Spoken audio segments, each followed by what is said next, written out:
And we didn't have anyone adequate. There was not anyone in the department. They were very good, of course, people in the department, but they didn't have the background that we needed.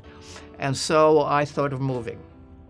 And one of the places I looked at was the Sociology and Education Department at the Ontario Institute for Studies in Education, because it was a department that had, at that time, active Marxists. It had phenomenologists, as well as the more standard kinds of sociological approaches. And so there was an opening, and I applied for it, and I got accepted.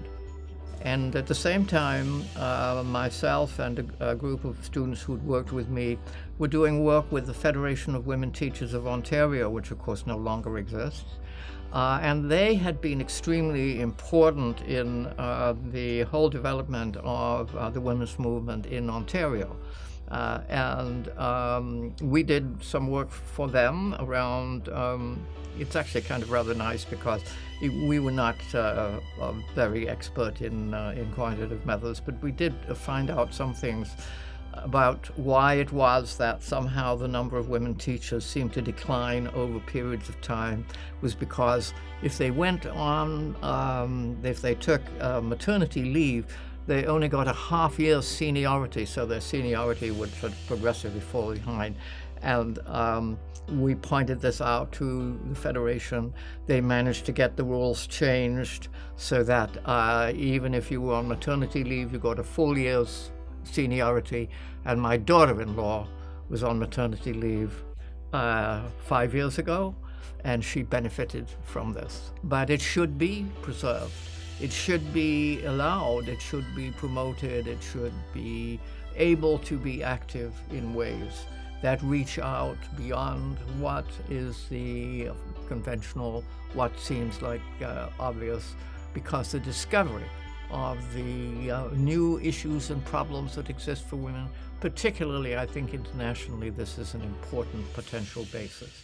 One of the things that has impressed me very much in how my own department has changed. I don't know that I would ever have joined a department that was not based in sociology, but I had been in my last year of teaching, noticing that I had a course that was an introductory course where all but only two of the participants of a 20-person course were European in background in terms of their ethnic, and everyone else was from all over the place.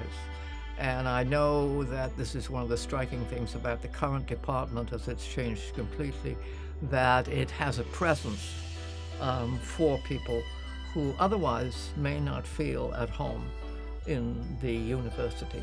And those kind of moves, I think, are wonderful. And those are the kind of moves that need also to have a specific focus on women.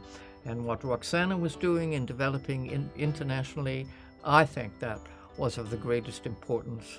I'm very supportive of Jamie's work and what she's currently doing.